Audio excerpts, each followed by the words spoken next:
Bonjour tout le monde, j'espère que vous allez bien. Bienvenue dans cette nouvelle vidéo. Alors je suis super excitée aujourd'hui parce que je commence le module 2 de formation en pâtisserie végétale de Linda Vongdara. C'est une formation qui va durer 3 jours. Il y a quelques années, j'avais fait le module 1 qui m'a énormément aidé à progresser en pâtisserie végétale parce qu'aujourd'hui, il n'y a pas grand chose en termes de formation en pâtisserie végétale. Il n'existe pas de CAP pâtisserie végétale, il n'existe pas de diplôme de pâtisserie végétale. Et pour moi, la formation que propose Linda, c'est vraiment le top du top. C'est plutôt une formation qui est destinée aux professionnels. Donc si vous avez un projet dans la restauration, si vous avez le projet d'ouvrir un restaurant végétal ou d'ouvrir une pâtisserie végétale, c'est une formation qui est idéale. Mais en tout cas, du coup, dans mes modules en ligne Piece of Cake, dans ma formation en pâtisserie végétale, beaucoup de choses que je transmets à travers ces modules, je les ai tout simplement appris avec Linda parce que c'est la best. Et donc, le sujet de ce module 2, c'est la pâtisserie végétale santé. Et il va y avoir aussi une petite partie sur la fermentation. Et ça, c'est un truc que j'adore parce que je fais moi-même mon kombucha, je fais lacto-fermenté des légumes, Flo il fait du kéfir, donc c'est une partie qui m'intéresse énormément de voir comment intégrer ça dans la pâtisserie. En plus moi l'aspect santé de la pâtisserie c'est aussi quelque chose qui m'intéresse beaucoup. Vous savez que j'explore énormément tout ce qui existe en termes de farine, en termes de sucre alternatif. J'ai vu qu'il y avait aussi une partie sur les cuissons, enfin on va explorer tout ça et je pense que ça va être vraiment intéressant. Je suis très pressée de commencer, là il est 8h30. La formation commence à 9h. Ce matin, c'est de la théorie en visioconférence et cet après-midi, on va au labo pour mettre en pratique tout ça. Pendant ces 3 jours, je me suis dit que j'allais vous embarquer avec moi pour vous montrer un petit peu comment c'est dans les formations de Linda, comment ça se passe, pour vous montrer les pâtisseries qu'on prépare. J'espère que c'est quelque chose qui va vous intéresser et qui vous donnera envie aussi de suivre les formations de Linda si jamais vous avez un projet professionnel autour de la pâtisserie végétale. Donc c'est parti pour cette première matinée en visio.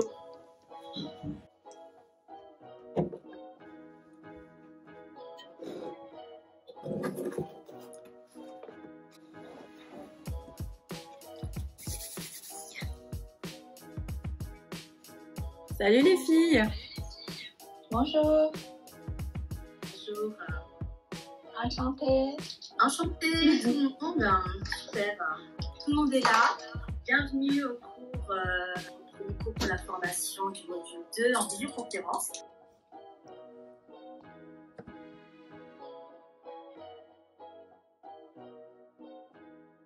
Bon ça y est, on vient de finir la première matinée en visio, le programme est passionnant. Là ce matin on a fait une introduction à la fermentation, on a parlé du levain. C'est super parce que pendant le confinement, bon comme un petit peu tout le monde, je me suis mise à faire du pain, donc j'ai lancé un levain que je nourrissais tous les jours. Et au bout d'un moment j'avais 3 tonnes de levain, je savais pas trop quoi en faire. Et cet après-midi on va faire des desserts à base de levain. Donc je trouve ça génial de pouvoir l'utiliser dans autre chose que du pain. D'après ce que j'ai compris, on va aussi faire une glace fermentée. Je suis hyper curieuse de goûter ça. J'ai vraiment trop hâte. Je pense que ça va être super chouette. Là, je vais manger un petit bout et puis je vais filer au labo pour qu'on commence à mettre tout ça en pratique cet après-midi.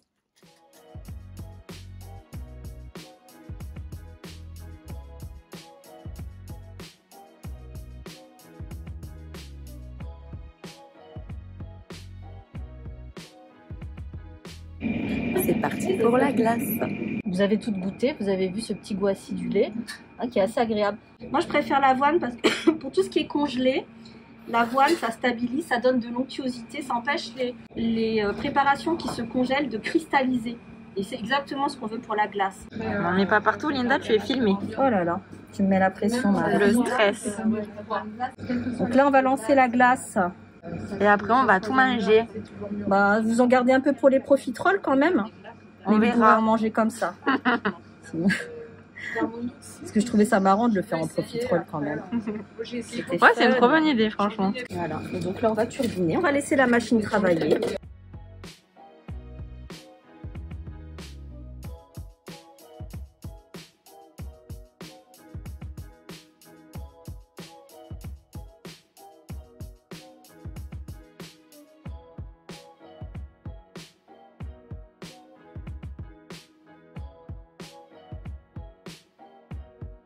Ça donne vraiment une saveur particulière à la fermentation.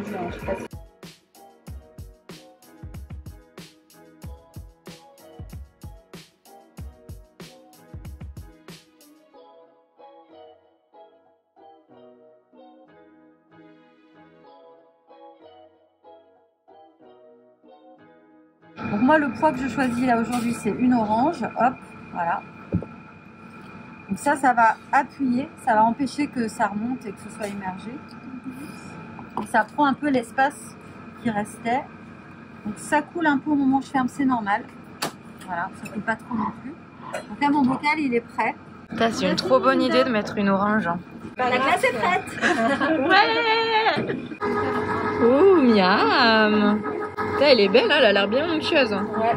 Donc allez, on va goûter la glace. Donc là, ça a turbiné une demi-heure. Je vous ai pris des petits bâtonnets pour... Non mais c'est petit les bâtonnets pour goûter, on peut pas en avoir plus. Oh les gourmands, il est quelle heure? Il n'est même pas l'heure du goûter encore. Il n'y a pas d'heure pour le goûter, Linda, tu sais bien. Donc on va se mettre sur la table. On va sortir la glace qui est onctueuse. Hop là. Venez, on va se remettre sur la table ici. Ça peut se manger comme ça, en cornet, en sandwich, entre deux cookies, entre deux gâteaux. Voilà, nous on va faire des profiteroles parce qu'on a envie. Mais voilà, donc elle va être bien onctueuse. Donc là vous voyez, elle est tout juste faite. Alors, si on la servait au resto, voilà, on pourrait la turbiner encore un peu. Alors moi je vous ai donné des bâtonnets, mais moi je me prends ma cuillère. Ouais, le favoritisme des... Comment c'est abusé. On dirait des rapaces autour, autour de la glace. C'est pas très sucré, c'est génial. Je peux la casser au milieu. C'est tout simplement du riz fermenté. C'est un riz glutineux, ce qu'on appelle le riz gluant. De manière vulgaire, vous savez, c'est le riz qu'on mange cuit à la vapeur avec les mains, on se fait des boulettes. Je vous ai pas fait le noir, j'adore avec le riz noir. Ce riz qui est un peu violacé, rouge violacé, qui a encore d'autres parfums. J'aurais adoré vous le faire, mais en fait c'est plus long. Il est plus dur, donc c'est plus long à faire. Donc je vous ai fait une version avec le riz blanc, mais ça peut se faire aussi avec le riz noir. Donc là je l'ai trempé hier soir. J'ai amené mon riz qui est trempé. C'est très mignon, c'est des petites boules de levain.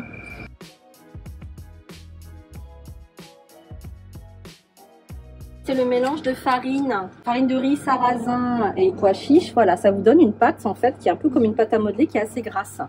Hein, donc là, elle est assez froide. On va procéder vraiment comme pour une pâte à choux classique, c'est-à-dire qu'on va laisser tout ça se mélanger au fur et à mesure.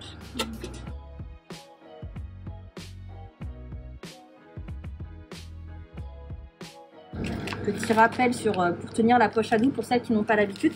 Vous verrouillez bien, c'est-à-dire que voilà, ça doit être quand même, vous devez avoir de la pression, ça ne doit pas être tout mou.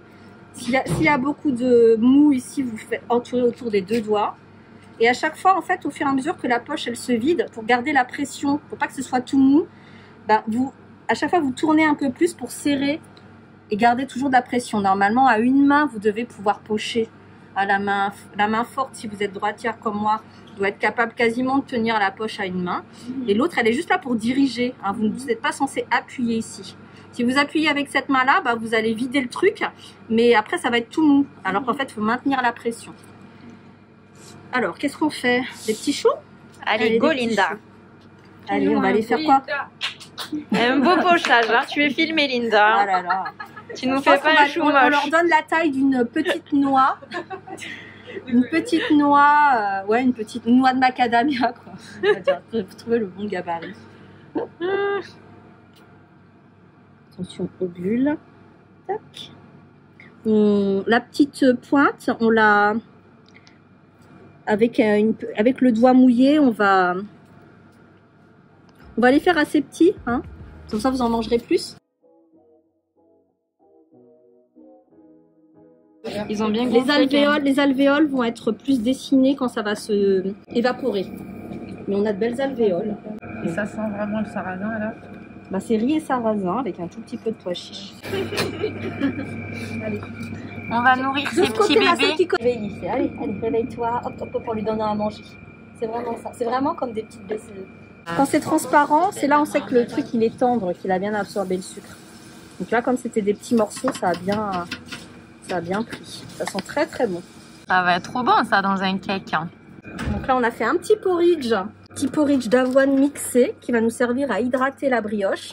Ça va amener du fondant, du goût aussi, puisque l'avoine, donc qui va être une céréale riche en fibres et avec un goût un petit peu sucré, un peu parfumé. Ça va nous parfumer notre brioche et ça va être très très bien. Le fait de la pré-cuire, ça va lui permettre d'amener du moelleux, du fondant. On mélange tout dès le départ en fait dans cette brioche. J'ai réactivé ici. Petit levain. On met notre mélange d'avoine qui a pré-cuit. Donc ici on a pré-cuit les amidons. Donc là je rappelle que c'est une recette qu'on a créée pour le végétal. On n'est pas parti d'une brioche classique, c'est pas les mêmes quantités, c'est pas les mêmes ingrédients. Le levain crémeux. Donc le levain crémeux, vous voyez, il est assez liquide. Hein, c'est 50% d'eau, 50% de farine. J'y vais avec les mains. C'est du levain, c'est vivant. On accepte de le toucher, de s'en mettre plein les mains. L'huile également. On met tout directement dans la cuve. Heureusement qu'on le fait pas à la main. Une quantité comme ça, puis de la farine de gruau, tu sais, ça devient vite raide. Donc tu peux le faire à la main. C'est un très bon exercice. S'il y en a qui veulent faire de la muscu, n'hésitez pas. Hop là, c'est parti.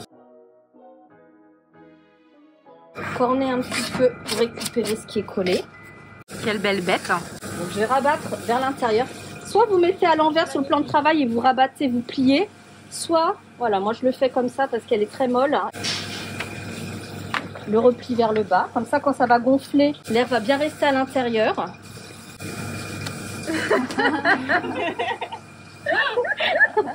Pardon. Déjà qu'il va me bouder parce que je le mets au frais. Pardon. Presque prêt. C'est l'heure des choux. C'est cuit? C'est cuit, mais quand on n'a pas de sucre, ils sortent moins marron. Le sucre étant un agent colorant, quand vous mettez du sucre, là on l'a retiré, ça va sortir plus pâle, hein, quand même. Mais bon, vous allez avoir une alvéole sympa quand même. On peut pousser un petit peu plus la cuisson quand même. Hein. Les choux sont prêts. Mettez-les à l'envers, c'est mieux si vous pouvez. Ouais. Oui, ils sont un petit peu plus quasimodo, mais ça va. Bon là, ils sont bien crus. Hein. Celui-là, il est même un peu sec. Hein. Il a cuit un petit peu longtemps. Nature, ça fait. Ouais, c'est trop bon. Ouais, on dirait qu'on fait un appel. Ils sont tous hyper ouais. Non mais le linola c'est la vie. Vous connaissez les filles, vous avez goûté ou pas? Non, jamais. Un petit peu de glace. Un petit chou. And. Allez, ça va faire mieux.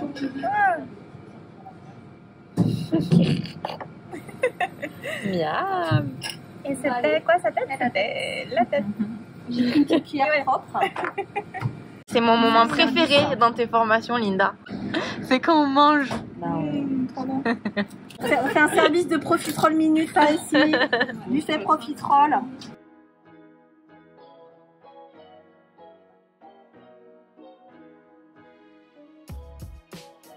C'est ma deuxième matinée de formation avec Linda. Donc comme hier, ce matin on est en visio, cet après-midi on est au labo. Alors hier j'étais pas équipée de super micro et de super caméra au labo, mais j'ai essayé de piocher pour vous quelques petits conseils et quelques petites astuces. J'espère que c'est utile. Je vais faire pareil aujourd'hui. En tout cas hier on a lancé un dessert fermenté à base de riz. On a pu déguster la glace, on a fait des choux pour mettre la glace à l'intérieur et manger des petites profiteroles qui n'ont pas fait long feu. On a aussi eu un atelier fermentation avec Vanessa, qui est experte en fermentation. Je vous mettrai ses infos en barre d'infos. C'était hyper intéressant. On a aussi lancé un levain que j'ai ramené à la maison. Et on a aussi lancé une brioche qu'on a laissé pousser pendant la nuit au labo. Voilà, il y a des choses dont vous n'avez pas pu voir le résultat encore à ce stade-là parce que ça demande des temps de repos quand on utilise du levain ou quand on fait des desserts fermentés. Donc on aura la surprise nous aussi aujourd'hui ou demain d'ici la fin de la formation. Je vais de ce pas me connecter à la visioconf et puis je vous retrouve tout à l'heure au labo. On va parler des sucres. Alors c'est un vaste sujet. On va essayer de survoler en tout cas les points qui nous intéressent. Les différents sucres, leur rôle, les alternatives et savoir s'en passer. Cru, enfin c'est parti avec pour moi voilà. Allez, opération cake au levain. Voilà, donc ça a reposé quoi. toute la night. Non, je rate l'ajout du levain, au secours. Waouh. Elles ne veulent pas en perdre une miette. Non. Voilà. Pétrissage du cake. Vous voyez, bon, elle est quand même assez molle. Alors, on va la faire à quoi celle-ci? Allez, on va faire kumquat. En fait, hop. Donc on fait un kumquat, un chocolat au lait pécan et le troisième. Pas nature. Vous faites comme des petits plis un peu. Hop, vous repliez sur lui-même. Pour pas casser non plus le réseau glucineux. Ça fait vraiment pâte à brioche. Hein. Ouais, on est vraiment entre les deux. Hein. Allez. Alors que c'est un cake. Oh là là, dis donc, on en a mis beaucoup là. Chocolat noisette, c'est une valeur sûre. Hein. Ouais. Quelqu'un me graisse ce petit moule également. Donc oui, ça, je vais le répartir dans... Merci. On va répartir dans 2 moules. Hein. On y va. Putain, je suis trop fan, je vais tout faire au levain maintenant. Mais c'est génial. Hein. Bah après, il faut avoir le time de faire les repos, les machins quoi. Ouais. En fait, il y a un coup de main. C'est que le process, en fait, il est assez différent. Il faut sentir la matière. Il faut être à l'écoute de sa matière. Contrairement à la pâtisserie classique, quand on travaille tout au levain, comme ça, il faut juste être à l'écoute de cette petite chose vivante à l'intérieur. Il faut suivre l'intuition du gâteau. Il faut lui parler, être à l'écoute. Il faut apprendre le langage. Hein. Allez. Il faut apprendre à parler gâteau. Hein. Au dodo, les petits cakes. On va façonner nos brioches. On va laisser un peu la pâte se réchauffer parce que là, elle est sortie du frigo. On va laisser un petit peu, il faut réveiller un petit peu le coco. Hein. Et puis voilà, on va lancer ça, puis surtout on va laisser lever. Il faut se réveiller, petit bébé. Donc il n'a pas levé, hein, il était au frais, il n'a pas beaucoup levé. Vous voyez, quand on huile, bah, ça accroche pas. Donc au lieu de fariner, parce que la pâte elle est plus molle. Si on farine, on va l'assécher, donc déjà ça sera moins bon. Alors que là, on va chercher à le nourrir, que ce soit pas sec. On continue à nourrir pour pas que ça colle et pour pas déchirer la pâte qui est plus délicate.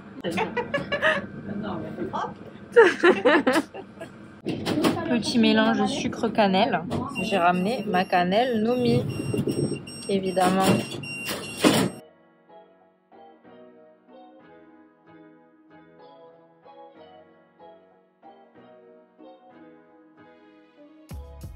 Et en plus du levain, ça va baisser l'index glycémique de notre brioche. Exactement. Est-ce que c'est pas merveilleux? On peut en manger 2 fois plus, les filles, vous êtes contentes?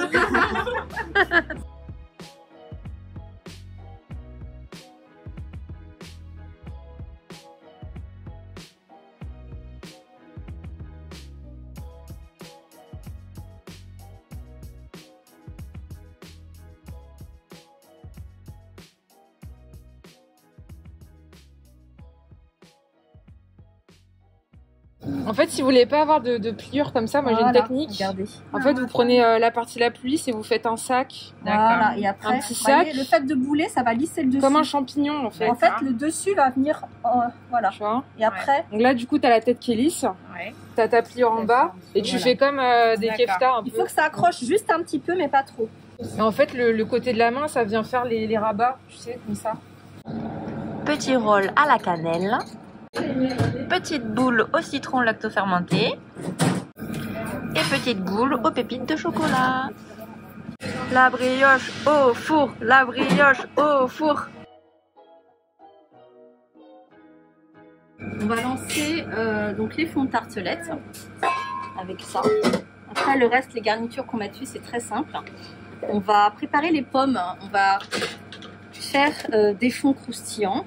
J'avais dit, je vous avais parlé des crèmes en garniture, donc une espèce de crème d'amande qui est quasiment que de la purée d'amande crue. On va mettre au fond, qu'on va tartiner en plus. Cette petite crème qui est grasse va permettre en plus d'imperméabiliser les fonds de tarte qui vont rester croquants quand on va mettre les fruits dessus. On aura en plus qu'on va garder le croquant des pommes, ce qui fait que vous pouvez garder plusieurs jours, même garnie avec des fruits frais. La tarte aux pommes au frigo, elle restera bien croquante en dessous. Tu fais une pâte à la pistache, une pâte à l'amande et une pâte à quoi? Cacahuètes. Ah, cacahuètes. On y va avec les doigts. Vous avez vu comme ça se modèle bien, et après vous repincez ici.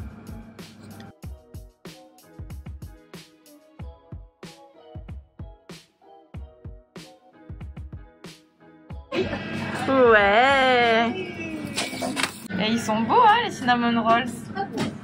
Regarde celui-là là, qui part en pointe un peu, c'est mon préf. Quelquefois, quand j'ai pas, je mets de la compote de pommes diluée. aussi, ça fait un peu moins briller, mais c'est pas mal. Donc ça, c'est juste pour le visuel. Ça protège aussi hein, du dessèchement. Donc ça, c'est celle au chocolat. On n'a pas le droit de manger non plus. Non, vous allez les emporter. Je pars pour le dernier jour au labo.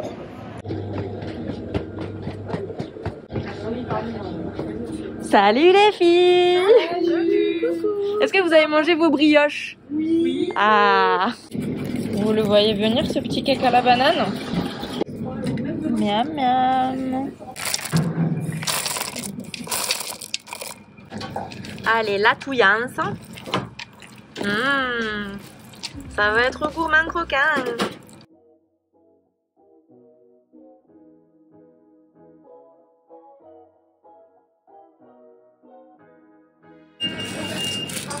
Au four les petits cakes. Je les mets en bas parce que sinon je vais pas voir. D'accord. On est trop petits pour voir les cuissons. Vous voyez là, la ligne de vision. On n'est pas adapté à ce labo, Linda. Je suis adaptée au chat là. Là on a fait une ganache chocolat, mais on va même l'alléger un peu, on va la diluer à l'eau tout simplement. Ici c'est une ganache assez légère, lait de coco chocolat. On va la faire un peu plus coulante, on va mettre de l'eau tout simplement. Moi j'ose pas mettre de l'eau dans le chocolat. Chocolat pur jamais, mais là il y a du lait de coco. Ah. Si on a du lait d'avoine c'est encore mieux, ça va la laver assez plus. Ouais. On va diluer au lait d'avoine parce que le lait d'avoine ça donne du brillant. Elle est belle en tout cas.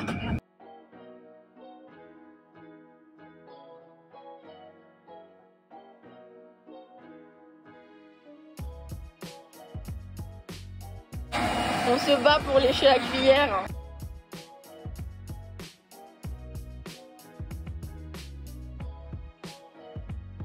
Ils sont bien moelleux, ils sont très bien cuits.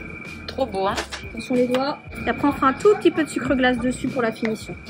Ou alors tu les trempes dans un praliné. Voilà. Vous pouvez le partager celui-là. Allez. Ouais. Voilà, il fallait pas grand chose, vous voyez, ça sucre. Ouais. Ah non, franchement, là j'ai mis 3 grammes de sucre. Hein. Ça va, on accepte. Je le mets un peu bas pour que je puisse. Voilà, au plus bas. Petit biscuit qui part au four. Que c'est beau. Là, c'est le chocolat. On va mettre le beurre de cacahuète au fond. Et ensuite, on va mettre le chocolat. Ça va figer. Chocolat cru, beurre de cacahuète. Ça fait Snickers un peu. Ça fait Snickers un peu, tout à fait. Et on va préparer des cacahuètes pour mettre dessus pour la déco. Croquante. Des cacahuètes grillées, évidemment. Évidemment. Ça va de soi. On remplit bien un ras-bord. Le mieux, c'est de bien lisser. Hein. Là, j'ai pas super bien lissé. Mais... Donc, on a fait un beurre de cacahuète maison. On a fait un fond de tarte croquant. Là, il n'est pas ultra croustillant parce qu'il n'a pas séché suffisamment. Comme j'ai dû l'éteindre pendant la nuit. Vous pouvez faire cette tartelette en grand format, encore une fois, et faire des parts. Si vous avez un salon de thé, un truc, tout à fait possible. Vous n'avez pas du tout besoin de faire le même format. On a des pommes qui ont été déshydratées, réhydratées dans leur propre jus. On va les sortir pour le dressage. Et vous mettez une fine couche de votre crème d'amande en allant bien sur les bords. Ça, c'est important parce que là, ça imperméabilise. Et après, vous mettez ce que vous voulez dessus. Et ça va rester croustillant. On va se mettre une couche de compote. On a mis un peu de vinaigre de cidre dedans. C'est bien parce que ça exhauste en fait. Pareil, ça on peut le mettre à la poche à douille. On fait une petite compotée. N'allez pas jusqu'au bord.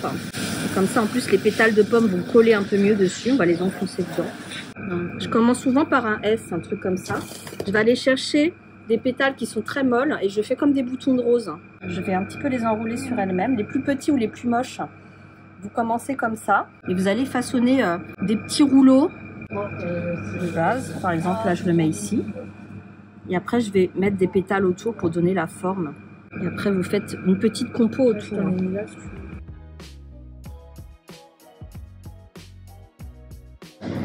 Les petits cakes sont en train de bien lever au four. Oh, que c'est beau! Quel beau pochage! Maëva, Maëva, Maëva! Je vais déraper!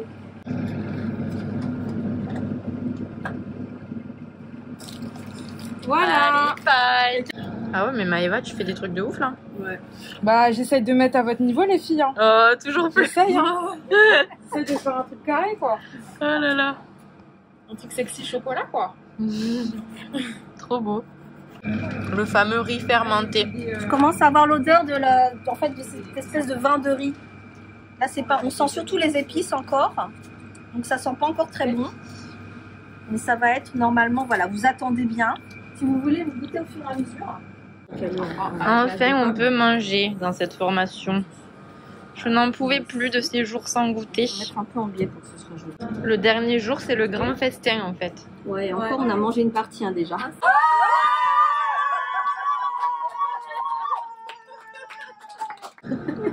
Bon, en tout cas, bravo les filles, on a bien pâtissé. Hein. Ah ouais. C'est très appétissant. C'est trop bien. Maintenant, on va tout déglinguer. Et ben maintenant, allez-y taper. Vous allez taper dans une partie, le reste vous allez l'emporter. Je vais sortir des boîtes. Trop bon. Oh là là. Oh là là. C'est là que... Bisous les filles. Voilà, c'est la fin de ces 3 jours de formation en pâtisserie végétale avec Linda. Donc pour rappel, le module que j'ai fait, c'est le module 2, pâtisserie végétale et santé, avec une partie fermentation. Il y a aussi d'autres modules, notamment les bases de la pâtisserie végétale, il y a un module sur les entremets, enfin bref, je vous laisse aller voir le site de Linda que je vous mettrai en barre d'infos. Je conseille surtout ces modules aux personnes qui ont un projet professionnel dans la pâtisserie végétale ou dans la restauration végétale, parce que Linda, elle s'adresse plutôt aux pros. Dans tous les cas, c'est quand même un budget, puisque le module que je viens de faire de 3 jours, c'est 1300 et quelques euros, quelque chose comme ça, mais vous aurez toutes ces infos sur son site. Si jamais vous avez juste envie de progresser en pâtisserie végétale chez vous, je vous invite à consulter aussi les formations en ligne que je propose, notamment Piece of Cake qui vous donnera toutes les bases de la pâtisserie végétale. Et si vous êtes intéressé par le côté santé de la pâtisserie, c'est quelque chose que j'aborde dans Piece of Cake parce que c'est quelque chose qui est très important pour moi. Mais vous avez aussi mon petit guide de pâtisserie sans gluten et j'ai aussi des modules de pâtisserie sans four pour les personnes qui n'ont pas de four à la maison et qui n'ont pas envie de faire des desserts qui sont cuits au four. Je suis déjà en train de réfléchir à des nouveaux programmes qui pourraient vous aider à progresser en pâtisserie végétale. Si jamais vous avez des difficultés en pâtisserie végétale, n'hésitez pas à me laisser en commentaire vos questions. Comme ça pourra m'aider aussi à construire mes formations en fonction de vos besoins à vous. En tout cas, j'espère que cette vidéo vous a plu, que vous avez pu piocher quelques petits conseils de pâtisserie. Et puis, si vous avez aimé la vidéo, n'hésitez pas à me laisser un petit pouce en l'air, à partager cette vidéo et à vous abonner à ma chaîne YouTube. Et puis, je vous dis à très vite dans la prochaine vidéo.